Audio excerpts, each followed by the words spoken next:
Hey, it's Matt Pinfield. Welcome to In a Lonely Place. This is my show that I'm doing from my living room. I named the show after a song by a band from my area that I was friends with, like from the get-go, from the very beginning, named the Smithereens. And Pat Denizio, who's the main songwriter in that band, wrote this beautiful song. It was a duet with Suzanne Vega, where he actually took some of the dialogue from the movie In a Lonely Place from 1950 with Humphrey Bogart. And, I always loved that record. So I thought, you know what?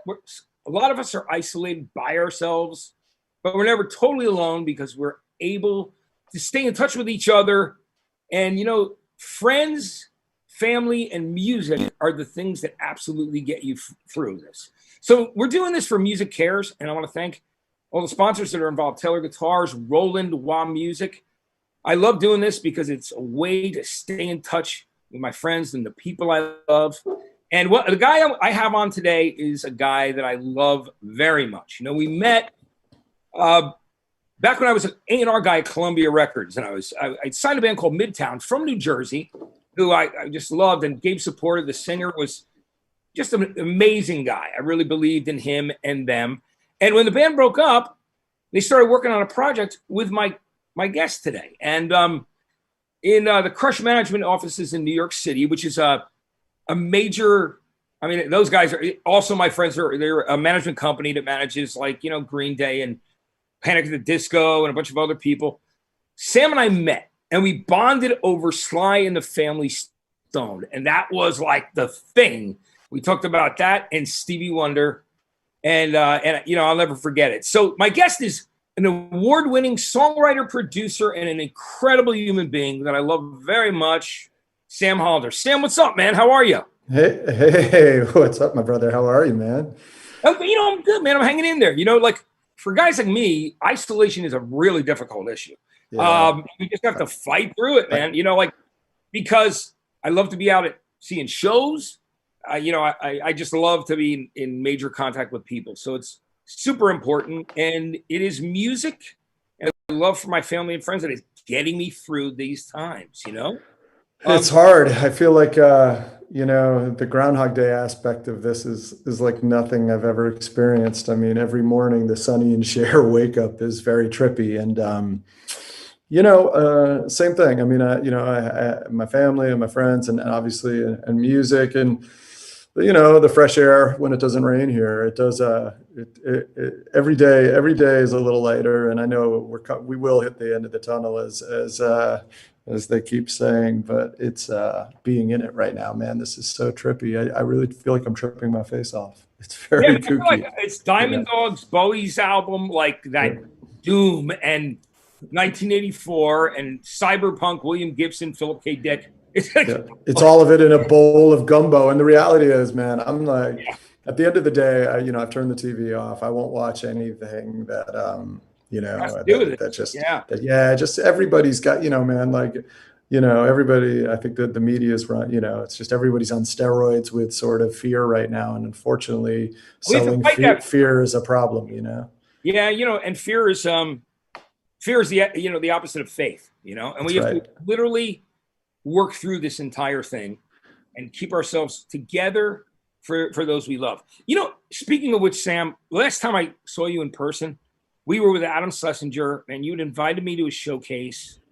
I always loved Adam. We would hang out at WXOU Radio, that bar, with my ex-wife, Yvette, when she was my girlfriend, and I'd meet him and Chris over there, and we play the jukebox, and, and what an incredible guy. And literally, it was just a beautiful moment when the three of us were together again and they were hanging out. So, I know how close you were to him, man. How are you doing with that? Well, I've lost a lot of people in my life through the years, and sometimes you numb to it. This one hit me like very few things have ever hit me in terms of, this was a beautiful cat, man. This guy was, I don't know. He was, I've read all the accolades, and I've read, it's amazing because, every day if I read a tweet and, there's a tweet from a celebrity or something about him, I hear his voice in my ear saying, that guy didn't like me. That guy never called me again. I Yeah. missed the snark, man. It's like, this was like, this guy, Funny. this guy was, man, he was like, he was just whip smart and funny Oh and yeah. loyal and decent. And just like, Yeah. man, he was a magnet. He was a guy you wanted to hang with. And, we both, I guess we both sort of identified something in each of us that we were drawn to many, many years ago. And we just began this friendship. And, what I loved about Adam is I got pulled into Adam's world, and it was full of all this cast of characters that, his friends from birth all the way to sort of, new friends he'd made along the way. And, I made so many peripheral relationships through it, where I connected with people who everyone was interesting. You know what I mean? Like, every night was sort of an adventure with Adam, where you just suddenly, you're seated with like 4 people you've never met, and they're all doing really neat things. And, it was really both a beautiful friendship for me, and one of the most special friendships I've ever had, but also it's just, it set a bar for me in terms of how you proceed in life. In terms of, I'm inclusive. You know what I mean? I like people, and I like that energy of people, coming into my orbit. I find that really exciting, and it keeps life interesting. And I learned a lot about that from Adam. He was, man, honestly, everything I've read, it does him justice. He was like truly an A+ guy. And I don't know. I can't believe it. At the beginning of this, Governor Cuomo said, you're all going to know somebody who is really affected by this. And it's not that I rolled my eyes, but I thought to myself, oh, come on. I'm not, no one in my inner circle would get hit. And of course, that's what happens. And sometimes it is an equalizer. And it's been a brutal, brutal week and a half. And honestly, it was really a brutal 3 weeks, because,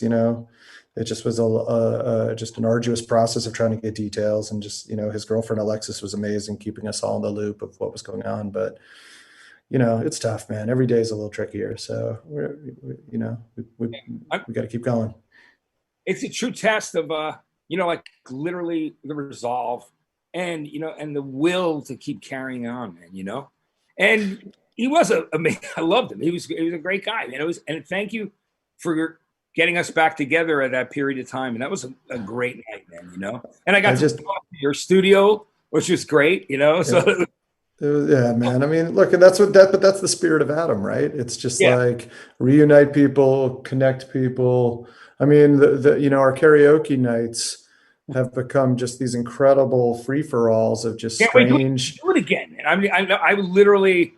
I'm feeling like I just can't wait so I can give you a fucking hug and hang out with a friend. I know. I have flashbacks of all these great moments. I was thinking about this morning, and I was thinking about the night in New York, and Adam texted me, and I was going through a lot of hard stuff. And he texted me, he said, "You need to get down and meet me right now. We're going to have drinks with Peter Wolf." And I thought, all right, let's go, And I went down there. We sat with Peter Wolf for an hour. We had this really trippy conversation with Peter Wolf that I can barely remember. But it ended where we brought him behind the curtain that said Golds, and he came up and sang Centerfold. And 95% of the people in the room had no idea who he was. So they thought it was just some old crazy man singing Centerfold by Jay Giles. But it was Peter Wolf slaying it. And I'm not joking. So the night takes on this crazy turn where, people keep showing up, and, it's just a random Monday. And then Bill Murray walks through the door, and it just, gets up there. And it was just like, it was perfect. It was like every day with Adam was sort of, it was Fellini-esque with like really Satyricon, yeah, 100%. So, I really, I'm going to miss him. So trippy. We will. And, it's, Hal Wilner was working on that T-Rex tribute album. We lost Hal, I didn't know Hal personally, but once again, you just read you read the tributes, and they're stunning. And the people that, a lot of people who are very close to me said he was one of the sweetest guys alive. I knew Neil Lasher pretty well. Neil Lasher was a great guy. He was my sponsor, for a long time. Great guy, did amazing things for people. And, he was my publisher for years. And, it's just, this whole thing's been just, it's so nutty, because you just keep wondering, well, what shoe's going to fall next. But, think positive, and, absolutely, that's what we do, man. And, you're a dad, right? So I am. how, dealing with I feel for all the parents out there right now. You better. My daughters, believe me, I miss my daughters so much. One's in I know. Brooklyn and one is in Florida. They're And of age. They're of age, man. You but know, they're of age. You know they're what? free agents, you know. And they're really strong young women. So Right. they're fighting through this, and I Right. love that they have that. But as a parent of a young child, how's that? Like, it's getting through that. I got to tell you, you know, early in the process, you know, I think, you know, I did a lot of reading, and they said, you know, keep everything focused and keep them on some semblance of a schedule, and don't let it devolve into anarchy. So of course I chose anarchy. And so I thought, well, you know, I have to make it through. Initially, I was like, a month and a half. So what could I do? So I introduced her to Dawson's Creek because there are 126 episodes. So you parcel those out over time and Right. buys a little bit of time. But you know what's funny about it? You know, what's interesting about this is, you know, my kid being home and sort of binging things and doing these strange projects. In some way, I'm seeing a light turned on in her that I haven't seen in a couple of years, in terms of, you know, there's like interests that are really beginning to manifest. And I think part of it is there's just so much downtime and boredom that they're forced into creative situations. They can't just vegetate. At some point, you actually have to think creatively. And I've been, honestly, I'm in awe of all the cool things she's like really talking about, things that are beginning to interest her. It's been the one sort of, you know, olive branch at the end of this, you know. Yeah, you know, it's funny you mentioned that Dawson's Creek, because I was talking about the Joe Strummer documentary, The Future is Unwritten, Mm-hmm. with somebody yesterday, and I said, I remember when I went to see it on a rainy afternoon in New York City at the IFC Theater. Speaking of Dawson's Creek, the only two people in the theater were me and Michelle Williams. The only two people watching it. Amazing, amazing. So, I was gonna say, I don't have a lot of Dawsons for you. I mean, I did a lemonade stand with Busy Phillips. That was big. I did some lemonade with Busy Phillips in the hood here. But yeah. The one thing I would say is, you know, I'd moved to LA, and it's probably like 2012 or 13. And I walk into Soho House one night for dinner, and Dawson's sitting in the corner, James Van Der Beek, and he's like working on a script in the corner. And I was like, wow, I really am in LA. This is trippy. Like, we've just broken every kind of strange fourth wall thing here. This is nutty. You know, I'm glad we live here, though. I mean, I like I said, I mean, the weather's been odd this week, but, you know, I still love it. Now I want to talk to you, Sam, about, and I know, I mean, I want to explain to people like how you got started in your love of music, writing, and producing. I want you to tell everybody about that. Well, you know, I just think I was sort of, you know, my friend, I have a friend, an MC named Toothpick, who I've always been a fan of. And, you know, he had a line in a song that we wrote together way back in the day. And he said, last man off the bench, about to be captain of the team. And I've always sort of viewed myself as that person in music. I really wasn't a first round choice. And so I clawed through it. And, you know, I came into this as the sort of the consummate fan and collector, which is a different take. No one really needed to see me on a stage, but I was a guy who really grew up, you know, with that same sort of nerdy sort of, you know, fandom that I know you appreciate, and McGrath appreciates, and Lindsey Parker. There's like a lot of us out there who are just like, you know, the mega nerds of music. JD, you know, like we all love them all, right? Yeah, because it's a tribe, and you know, and when you meet one, you suddenly sort of indoctrinate them into your thing. You know, John Hughes at Rhino. I don't know if you know John, but God, man, what a great guy he is too. Yeah, you know, I mean, we live and breathe it, you know. And that's right. And so I was one of those guys, but you know, I wanted to emulate it, but I also, because I was a collector, and my collections were so varied, and you know, we talk about, you know, nothing was genre specific. I was like a rock kid and a punk kid and a disco kid and a hip hop kid, and all those things in a pot, and like a new wave kid, and all those things that made downtown New York sort of what it was. Is, you know, I grew up because I had an older brother who got me into it, and you know, and really exposed my record collection very young. I was really dialing into so many different genres. And what happened was, I began to view music as this weird cornucopia where I could pull from these different parts and create songs that I felt we're almost like genreless, you know? And that's how I've always seen music. I never really understood the categorization of it. I always felt like I could pull like the wordplay of something that was rhythmic and hip hop versus something that was sort of punk and sort of dark. And, I tried to combine these things, and that's how I've always looked at writing, is it was just always going to be this bowl of soup. And that's how I found my place, because I think my influences were just wide enough that it gave me my own voice that, began to raise its hand. Yeah, which is amazing, and I love that. But you're also like, what I've always appreciated is you're like, I feel like you and I are underdog. We're underdog guys in the beginning of everything, and Yeah, we still, I but we relate. still, but we hold on, but at the same time, hold on to that hard work ethic. And I You also, know, and go. one of the things that I thought was just I loved so much about you when after we met and we Yep. talked about 70s soul, like we were Yep. getting like we were going deep, and our love for Sly and Stevie, and like Tyrone Davis. I mean, we were just going, you know what I mean? And main ingredient, it could have been anything, Sure. but I love that. One of the things that I felt was just so amazing about you was I saw somebody wanted to work with you. There was like and I'm not going to mention who it was, but it was somebody trying to put you together with like somebody who was like corporately in some like Yeah. thing. At least, I mean, yeah. what? Well, and there's nothing wrong with corporations. I'm just saying, like, Sure.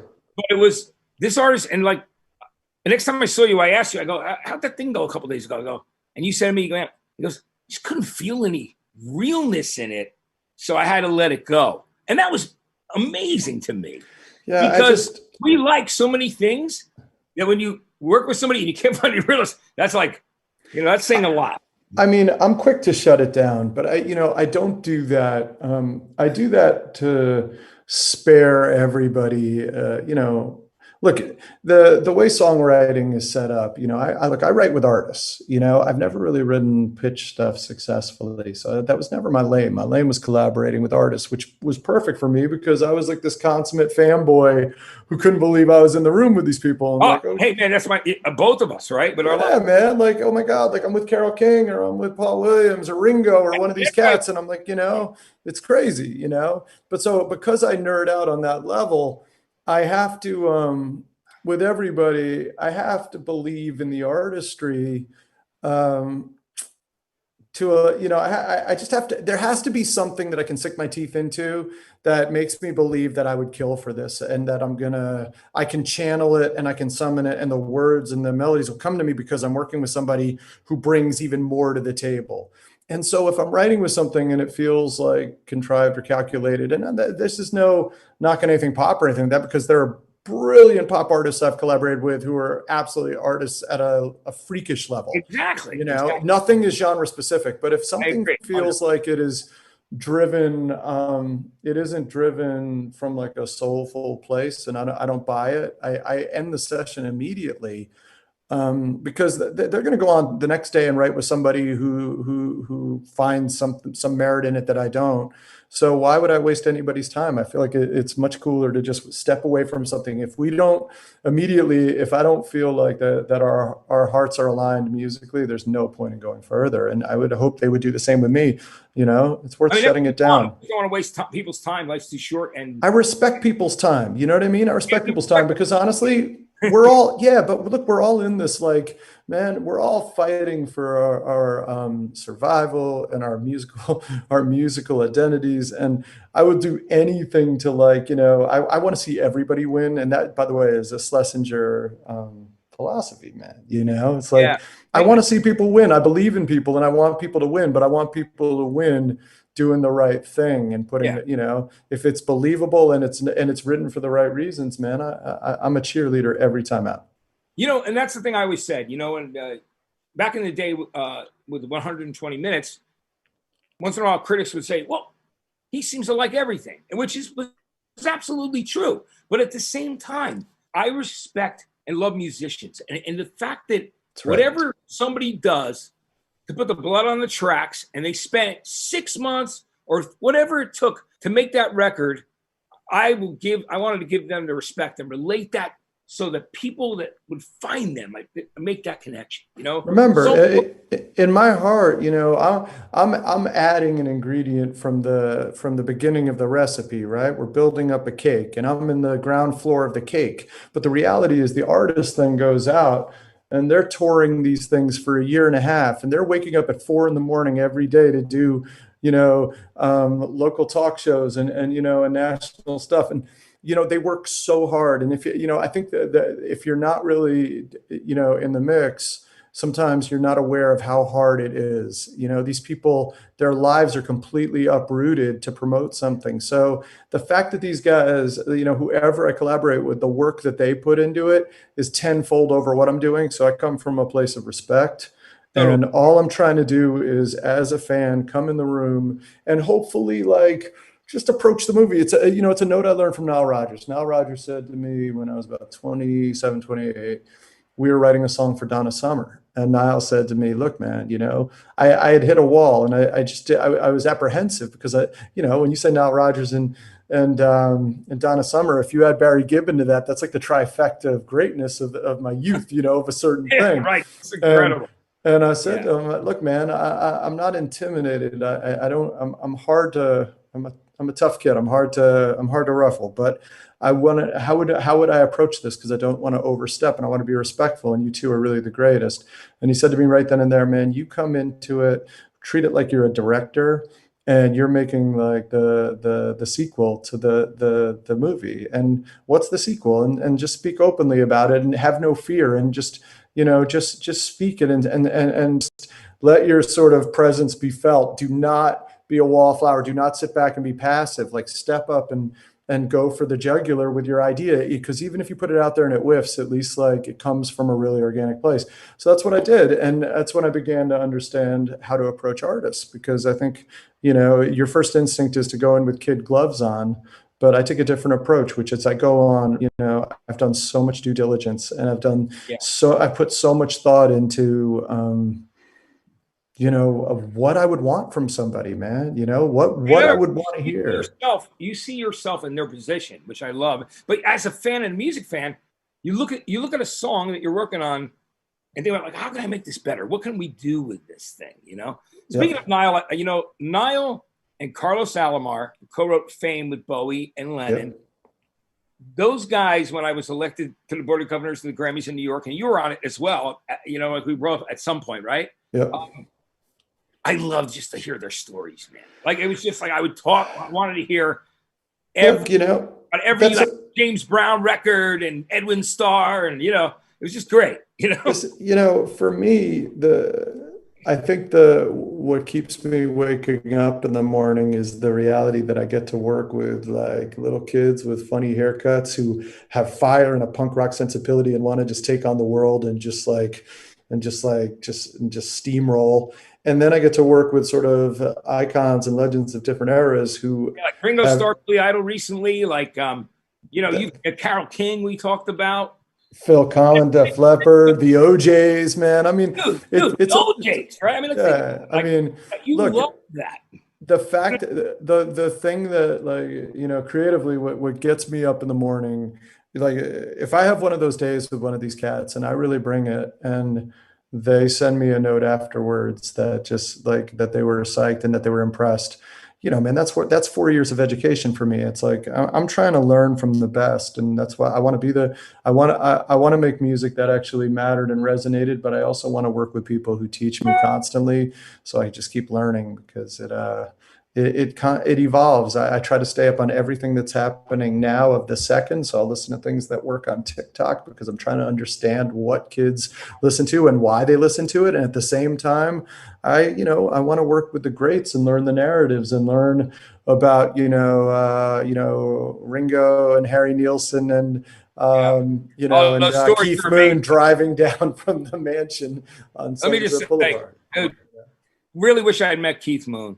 Glad I know Ringo and Harry Nilsson's son, but man, Hal Willner, who he just lost, like I said, he had amazing Harry Nilsson stories too, Anyway, I want to just say, I'm so proud of you, Sam. Like, thanks, buddy. I mean, I know it's been an incredible year this past year for you, winning the awards for High Hopes, Panic at the Disco. You've written songs for so many people, with so many people.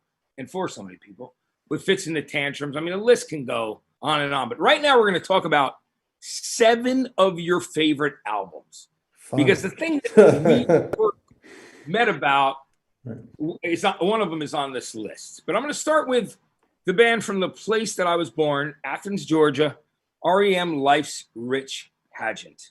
Let's talk about that. You know, I as a kid, I made the natural progressions, right? They were logical progressions. I went disco. I went into classic rock after disco because of my age, because I was a little too young to get it the first time. But I did. I went Bee Gees into The Who into REM. These were the 3 when I'm talking about like the band that, and REM was my first real favorite band, and it began with Murmur and Chronic Town, and as we went into Reckoning, I saw them live on that tour, and that was the first time I saw them. And then Fables, and I love Fables because I really love the horn play, on Can't Get There From There, and I love Driver 8 and blah, blah, blah. But then they dropped Life's Rich Pageant, man. And Life's Rich Pageant for me, it's Don Gehman, right? It's Don Gehman made that record. And the thing about that record was, as a kid, I just remember it was so punky in its spirit, and yet so brilliantly melodic. And it's when I began to understand the genius of Mike Mills's counter melodies against Stipe. And just, I have a memory. I can suddenly close my eyes, and I'm at Felt Forum, and I'm seeing them on that tour. And they close, I believe, with Superman, and they brought what was this cat's name? The dude, the guy from the Click. They brought out Gary Zeckley. They brought out Gary Zeckley on stage, who had written the song, and he wrote Sooner or Later for the Grassroots, right? And and I knew his daughter very well, and she lost him. It was a kind of a weird thing. Like I don't want to bring the mood down, but I think he was murdered or something really weird happened. But he was a great songwriter. It's a great songwriter. And his daughter was a sweetheart, and her and I would talk a lot. That's crazy. I didn't know that. Yeah. So, and they brought him out to sing Superman in the encore with him. But that whole record, it starts out at the beginning with Begin to Begin. I believe even and Fall on Me is just Fall on Me is perfect. Great. I love Follow Me, but my favorite song on the record is actually Hyena. Because Hyena, I tend to like records that start to push those tempos of like 150, 160 BPM, where like the pulse rate is just getting psychotic, And I used to just scream Hyena. I remember just like playing air guitar to that song, thinking, man, this is just the coolest thing ever. That record just, I don't know, that was so transformative for me. And, and I was a snotty little kid, right? So I was a little punk kid. So that, it's right around the time. Is that the last IRS record? That's the last one before they jumped to Warner Brothers. Is that right? No, Document was the last IRS record. Document. Right? Okay. So, and then of course, so it's funny because I know Scott Litt pretty well, and I love Scott Litt. He's a really good guy. But, when we sit at dinners, I'm always thinking, man, you're late era, man.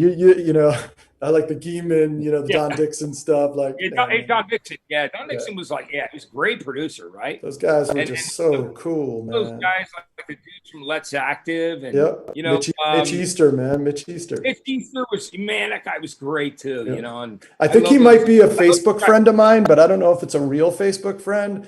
Like it's one of these things where I swear there's. You ever know those Facebook friends? Here's the funniest. I'm gonna say this very quickly because I want to do all your records. I want to talk about it.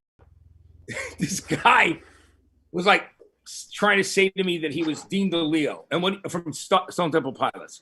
Who doesn't realize that I've known Dean, forever. And he drove up in a delivery truck when he was still working, but Core was recorded, and he brought it to me in that little house in New Jersey in Asbury Park to play on the radio. And so he goes, yeah, man, thank you for supporting us. I'm like, really? If you're Dean, tell me what happened in your house that night in California with the garage door and the T-Rex thing. And totally full of shit. I don't know. I never know who's real. Yeah, it's all. Can't trust these crazy kids. Yeah, right. But anyway, when we go to the next record, which is just such a great one, Tribe Called Quest.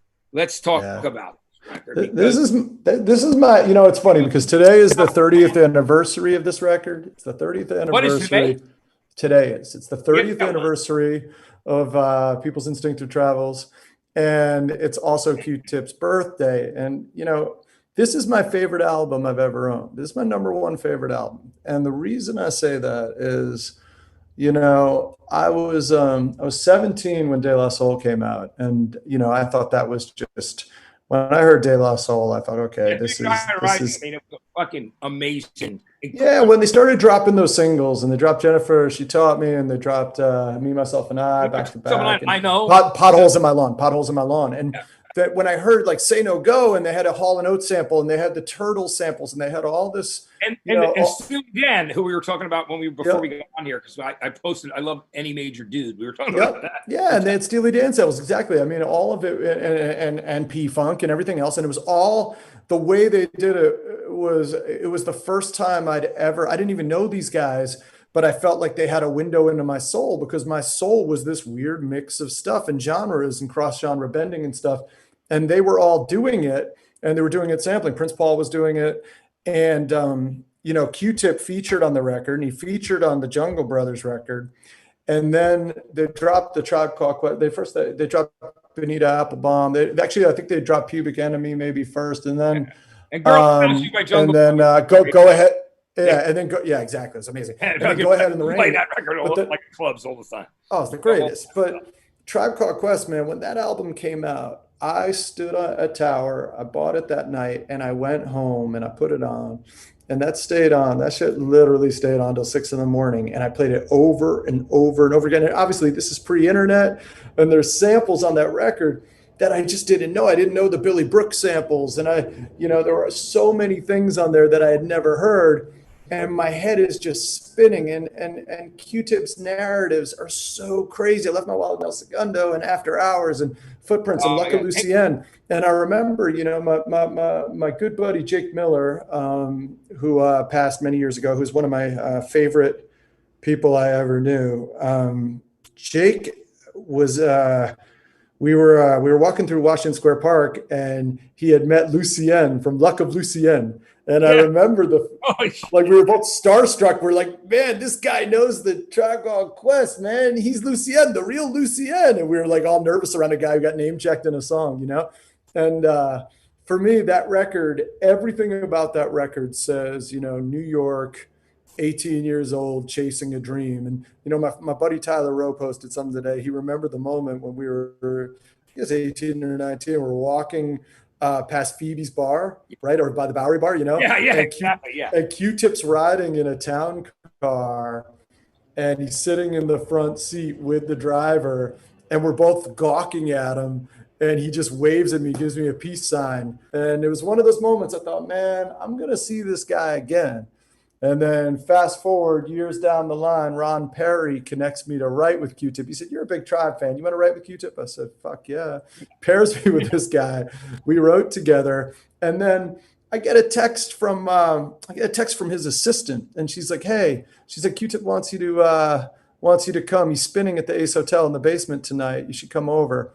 And I showed up with my buddy Travis Clark from the band We the Kings. And we showed up, and we get ushered over to a special section that's roped off. And I'm thinking, all right, this is kind of weird. And out of nowhere, Q-Tip walks over with a tray of shots for us. And me and Q-Tip and Travis Clark from We the Kings are doing shots. And I'm like, what is my life, man? This is the craziest thing ever.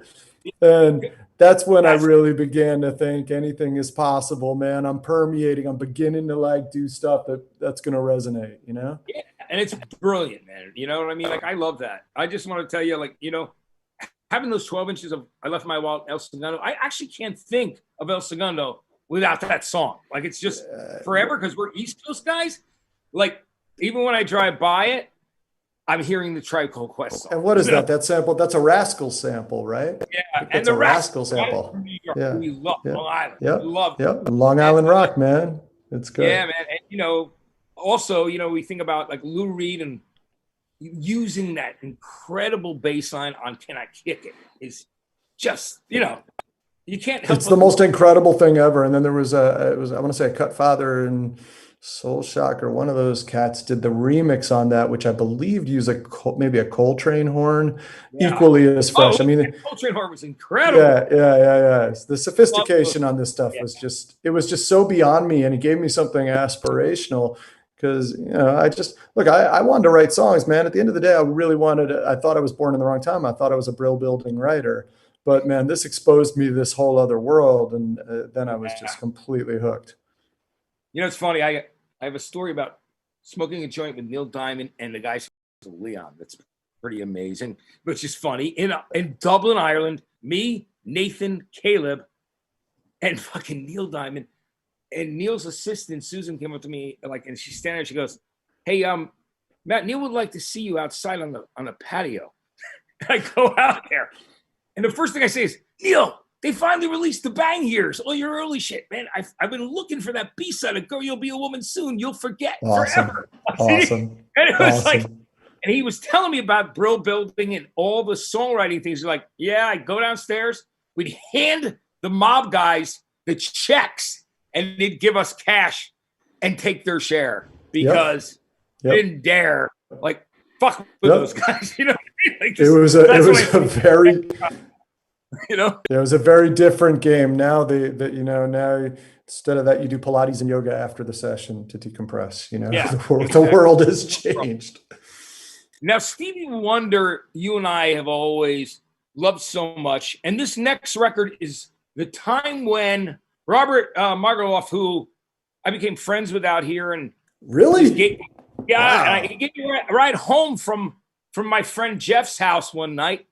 That's incredible. And we talked about all the synth treatments he did on that incredible run of Stevie Wonder albums and the Isley Brothers. Who's that lady? Part 1 and 2. You know, and he's what a lovely dude he is, man. You know, and he's just like that guy was so revolutionary, right? All those Stevie records. I mean, I've always there have been so many moments when I thought about putting Stevie Wonder's head, the album cover, getting that tattoo on my arm. Because that record emotionally hits every single sweet spot for me. Music in my mind. Music in my mind. Music in my mind. It was the beginning of the incredible run. Yep. Was that talking book interview, which is my favorite, and then fulfilling his first finale. Like that stuff was just incredible, right? I mean, he's playing the instrument. Yeah, he's playing the instruments. He's experimenting with Moogs and ARPs, and he's like, the sophistication of it is insane, but the writing, I mean, to me, the whole record comes down to Superwoman, Superwoman is so great, man. And the melodies and the things he's sort of pulling from, and there's a lot of jazz and I hear like some Brazilian stuff, but emotionally, I don't know if there's a more gut-wrenching record for me in terms of Music of my mind. I just, it's full of all this potential of relationships, and then it just evolves as it goes. And you hear his unrequited sort of thing just rearing its head. The reality that this guy had that run, like you said, in a row, those albums in a row, there's no artist. I mean, to me, it's up there. The Beatles and Stevie sit on the strange pedestal of like the greatest short-term runs I ever saw. Maybe Prince, Prince, of course we love. I have a story. We're gonna talk about Jamiroquai in a minute, but I'm gonna just say this very quickly related to Stevie. One of my favorite memories is sitting on the floor at RFK Stadium in the hallway with Jamiroquai. He and I singing Golden Lady and he and I are sitting there. Wow. And with the biggest smiles on our face. It was the coolest fucking thing ever. It was so much fun. We're moving on to the band that actually really kind of united you and I, that we love so much. Sly and the Family Stone. There's a riot going on. What an incredible record, man. I mean, they're one of my favorite bands of all time. So let's talk about it. I mean, this is that rare moment where whatever drugs this dude was taking worked. Yeah. He had, it's just like, that record to me is so punk rock sonically. it is so explosive. The fact is, you could put that record on today and it stands up against anything on the radio. It's the choice of the drum machines are so sophisticated. And, Sly, I mean, just the guests on it, everything about it, like it just, I've never really heard a record like it, and he's Doesn't cutting it running in. away. By the way, I wore this for you. I'm wearing my Sausalito shirt because he cut it. Summer night. Well, yes, because he cut the record at the record plant in Sausalito, and Yeah, right. he's lying on his bed cutting these vocals, and he's working the Rhythm King for the drum machine, and he has Billy Preston, and he has Ike Turner, and he has guests, but he doesn't want anyone around. And the bulk of it, it's just the rhythms of the way how he blew out that drum machine. It is so primal and crazy. I've never heard music like it. But then you have Family Affair, and you have Running Away, and you have, You Caught Me Smiling, which is my favorite, which has the greatest little sort of horn melody. You Caught Me Smiling. What's so cool when you listen to that, there's something about the distortion, like when his voice goes up. That's, like you said, very primal. That record is just, even Running Away has this incredibly, almost like weird sound and feel to it, but lyrically, and everything about it, with Rose singing that. Oh. Funny, why is it? I used to have this thing where when I was ever working in Vegas, every casino I went to was playing Running Away, and I thought it was like kind of like an inside joke. The deeper you get out while you can. You need more to play. Yeah, like, that's great. It's just like it wasn't wasted on. That's awesome. But I love that record. You're right. It has so much. It's just so different sounding for its Nothing time. sounds like it, and I've heard people cop it and nobody can get it right in terms of it. Just, I don't know how to explain the low end on that record, but it is so explosive. And then his vocals are so blown out on the top, and it's almost like it's like a Sleigh Bells record on top of, a little Rhythm King drum machine, but somewhere in the middle of it, it will just decimate any speaker system you have. And yet it feels like rage to me. It feels like the rage and anger. It's like, you can feel everything he's going through, his relationships with the band, his relationships with the world, relationships with the record label, everything. Right? I mean, he's dealing with that whole thing where I think a lot of the Black community thought that he should be much more militant at that time. Right. He had everybody pulling him in different directions. And he was a hippie at the core, man. He's a hippie from the and a great DJ. Like it's funny when you find those old audio tapes of him doing radio shows in San Francisco, man. It's amazing. So cool. Amazing. And he produced the Bo Brummels. Which is an amazing fact. That's deep cuts. That's amazing. It's true. It's like that stuff is so cool. So let's move on to Jamiroquai, Return of the Space Cowboy, his second album. The 90s for me, man, here's the thing about the 90s, right? The 90s for me, the front end of the 90s are sort of 100% hip hop and 100% golden era hip hop. A lot of, what we would deem backpacker stuff, right? All the native tongue stuff and all the ancillary stuff that sort of spun out of that. That's all I listened to all day long. And I spent my days at the flea markets and I tried to write it. And that's how I began to understand wordplay, by studying these records, And then, Jamiroquai comes along, and I discovered Jamiroquai, I want to say maybe in 92. And, Emergency on Planet Earth I loved, and I really connected to it. And I was immediately taken, I read all the press on it. The UK press said, oh, he's a Stevie Wonder clone, but I began to hear something else. But then I thought on Space Cowboy, he put himself on another planet because the influences were so wide. It's soulful, but it's Brazilian, and it's all these other things. Like if you go to Stillness in Time, the melodies in Stillness in Time, that's it. The sophistication on that, and it's such an emotional lyric. And this guy's like, at the end of the day, that band to me, I saw Jamiroquai on the next tour after that, and I would say Toby Smith, the late great Toby Smith, was playing, the Whirly and the Rhodes, and that guy was writing the stuff. And the two of them, JK and Toby, and you go down that record, man, you go down like light years and, Yeah, like Mr. Moon. I love Mr. Moon and yeah, Space Cowboy. good. And once again, like music to me should be, for if a song works for me, it means that I can transform to another place and time and space, and I can remember that one pivotal moment of listening to it where it impacted every thought in my brain.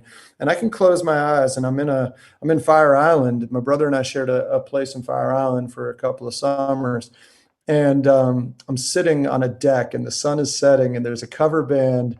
A really shitty cover band is playing at the one bar at Davis Park, I really should have and come. And like that's the story of our lives. yeah, and Right? but it's all heart. But I do But remember, as long as they mean it, that's all that matters. and they did a very tasty version of Chairman of the Board. Give me just a little more time. That I was like, because the guy kept doing One of my favorites of all time. you know, I but love General Johnson, man. General Johnson, That was a amazing. record. South Carolina rock, Yeah, man. But it was beach called beach music, man. Music. Yeah, beach Right? music. Hey, But Piper. Yeah. I with Jamiroquai, I remember that in between sets, because the feedback from this band, our place was 55 yards away from the one bar, so we had to sit through the set no matter what from our deck. But then it ended, and we had like a 45-minute respite where we could just breathe. And I put on Space Cowboy, that album, and the second the Rhodes hits, I can get chills in my back, and I remember what the sky looked like that day. And once again, like, man, I've never met JK. I would say, like, Oh, you guys get along so unbelievably. there's well, a 10-year run for guy. that guy. Yeah, and there's a 10-year run for that guy where no one could touch him in my book. And we didn't discuss the Cardigans as well, that first record, Life, but those two records were the records that really got me through the mid to late 90s.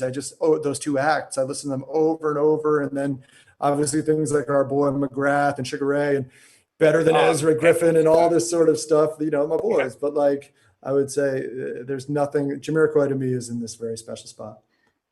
Yeah, it was absolutely so great. We got two more albums to talk about, and then we're gonna have to break. But okay. Sam, I love Echo and the Bunnymen so much, and my friend Jim Philippan was, with Golden Voice, was putting on that Crew World Festival with Morrissey, Devo, all right, Bauhaus, Gary Newman, Echo and the Bunnymen. So I looked first, I was like, it's heaven for me. I mean, I'm like, do you remember you posted it? Do you remember what I wrote? Yeah. Did you think it was a joke? I mean, I said, is this real? Oh. Yeah, right. It was unbelievable. Sadly, I mean, obviously, at every level, man, for all the musicians and all the people that are out there, it's, we got to support each other and find ways to get each other through these times. But I texted Mac, Ian McCulloch, in England, because I wanted to see if his phone number was still the same. How about you? You're just like, I texted Mac. I have like a friend named Mac. It's less interesting. Well, he used to call me Mad Matt, because that's awesome. Because we were just fucking out of control. Yeah. And when he came to town, it actually got to the point where I had to some days say, Mac, I can't go out with you. Out of control. I can't do it. But I love Echo and the Bunnymen so much. And I think it's really funny that Leslie Fram, who now is one of the people that helps run CMT. She's lovely. Isn't she the best? Leslie is amazing. I love her. She's like a sister. She likes to tell the story that when we were on the air, she goes, yeah, I heard you named Mad Matt, after Mad Max. She goes, no, I think they named Mad Max after Matt. we were but I love those records so much. Like, and Songs to Learn and Sing is such a great compilation. That single it's, the thing about Echo and the Bunnymen is, as 80s sort of, when 80s nostalgia lived on, right? That, there were certain bands that got pushed to the forefront. And I think certain bands began to, I wouldn't say get forgotten, but I mean, like The Cure went to another stratosphere, right? Yes. So my kid knows The Cure intimately, and I think that stuff is incredible. I'm a huge Cure guy. But Echo and the Bunnymen for me were the coolest of the cool. It was this weird post-punk thing, and it was dreamy. It was like dreamy post-punk, and I look at that track listing and I can go down that thing and they hit a couple things incredibly, right? You have these Killing Moon, incredible, right? I mean, yeah, like that's what I was gonna say. Like you have these tempo records, like you have and the Rescue Cutter Me and Do Back It from Love. Clean, Yeah. yeah, all that stuff Yeah. is just like, and it's just like this adrenaline shot, and it's so brilliantly crafted, and the guitars are just like on fire. And then they have the ballads, and those ballads they have Killing Moon and Bring on Oh, the Dancing Horses, yeah. and everything it's John Hughes, man. You know what I mean? It's Yeah. like it's everything I believed in the 80s. Like It's OMD. just like, OMD was, I mean, obviously another thing, but they were great. yeah, I love them, but I mean, yeah. very much. I have a architecture and morality shirt I wore a couple days ago, but for OMD OMD were and incredible. but yeah, Mac is just guy's got an incredible voice, and there's something about him and Will Sargent together in that band, that just man, I loved. And I would see those shows in New York City when I was younger, and it was very emotional. Like it really hit me. And them and Teardrop Explodes, even though he and Julian Cope, like they're at odds. They've been at odds with each other forever. I love them both. You know what I mean? And Echo. I saw in high school, and I saw them, and I believe it was Echo and the Church, oh, and but it's there's another I love. but it was on the Tantalize tour, Yeah. But I have a moment of Echo. I think it's funny. I had a crew. There were a whole bunch of kids from high school. What I love about growing up is, I try to explain this to my kid all the time. You do find your tribe, right? And Yeah, you do. for me, the tribe were the kids who took the Metro North to the city to go see shows on Friday nights, And Yeah. I have visions of it, like going to a show with a couple of my friends, and there were some older kids there. I have a friend named Jason Tannenbaum, and I remember this guy was there and he was there with a bunch of girls who were a couple grades above me. And we were all standing next to each other, and at one point the entire crowd is lifted up in the air just from the surge, and we all get pushed 10 feet back and then 10 feet forward. I never experienced that, man. And it's just sort of like the predecessor of moshing at poppier shows, but we just got absolutely lifted into the air. And I remember thinking, man, this is what I want to do with my life. I want to write these songs that do that thing, that sort of propel people to sort of, get emotion and just sort of drift and be sort of taken by them. Yeah, isn't that the beautiful thing? So like they're rushing me off, and it's kind of, it is. I'd rush me off too. I feel like I'm sort of like an hour and 40 guy. What's up? I love you, man. You and I can talk for hours. But the last album you picked is a guy that, man, I became such good friends with Bob Mould and even Grant Hart. Like, we went through a lot of things. You know what I mean? We talked about a lot, and Bob helped me through some tough times for me to see, how to like deal with some of the issues we have in our life. And I love him so much. He was very kind to me and wrote nice things about me in his book. And I hosted that thing at the Walt Disney Music Hall. He and Dave Grohl flew me into which is incredible. Do you know? I missed it. I was in New York. I watched it on cable, and I came out of it thinking, God, Grohl with Husker Du is the coolest thing I've ever heard. Rising, it was like fucking thunder on stage. I've always respected Grohl, for obvious reasons, but my appreciation of Grohl from watching that show went to another stratosphere. I've never met Bob, right? I've never met Bob. I've seen him live a bunch. You would love each other. He's one of the nicest human beings, man. He's one of my favorite writers ever. He impacted my writing. If I could say the two things that impacted my writing at 18 were Bob Mould and Q-Tip, right? Yeah. It was the rhythms of one and the narratives of the other, and sort of the unrequited stuff, and it's funny because I look at those Husker Du records, and Grant Hart's an incredible writer. But like the Mould stuff, Grant has great songs too. It's a different thing. It's a different thing. Yeah, Bob Never stuff. You Again and things like that. I mean, You're lonely, in my cover band in high school, we sang Ice Cold Ice, Ah, and I remember, like, people who had to see me sing it live had to suffer through 5 minutes of me, to doing my best shot, but the heart was there. I mean, these important years, if you don't stop to smell the roses now, they might end up on you, man. I mean, I heard that stuff in high school, and that was like yearbooks with their autographs and friends you might have had. These are your important oh years. You my better make God, him laugh, yeah. and falling in and out of love. Just like, man, that's poetry. And once when I began to, mess around, finally working with pop punk bands and emo bands and stuff like that, I always, for inspiration, just in my head, I would have to hear. Well, I would think to myself, would Bob Mould write this? Would Bob Mould approve of this lyric? Does it speak? Is it believable? Does it have the heart? Because to me, he laid everything out there. And then this guy takes a sidebar and writes wrestling, right? Yeah, I mean, what Bob is just this incredible guy. I just want to say the song I love so much on the album you picked, Warehouse Songs and Stories, which at the time they came to Rutgers University and did the whole album straight through. Wow. Which is Standing in the Rain. It's amazing. That's, by the way, that's probably the best song on the record. Standing in the Rain. How about that lyric? Like that. Isn't that the most, but isn't that really the most emo lyric ever?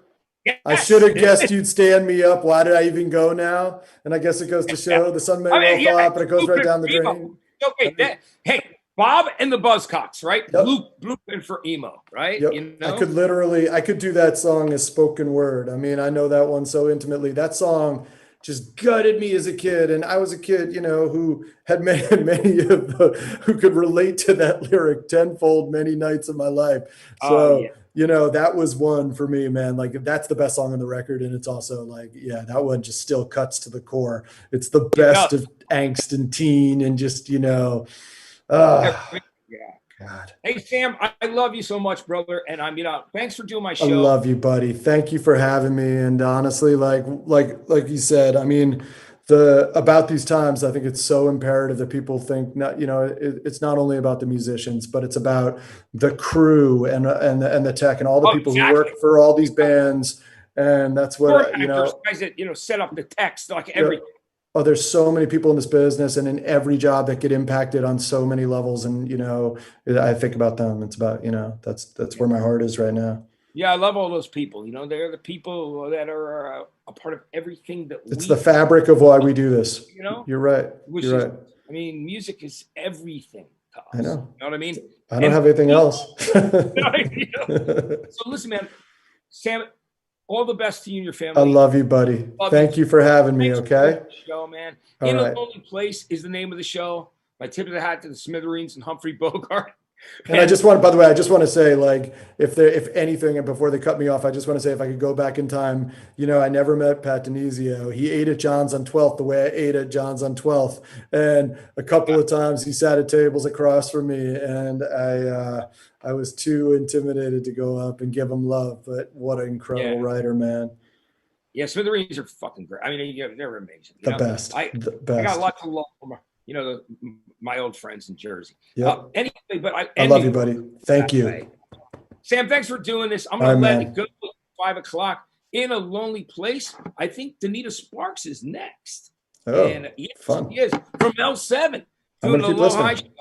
We got a pretty incredible group of people: Jesse Malin and Lizzie Hale, Linda Perry.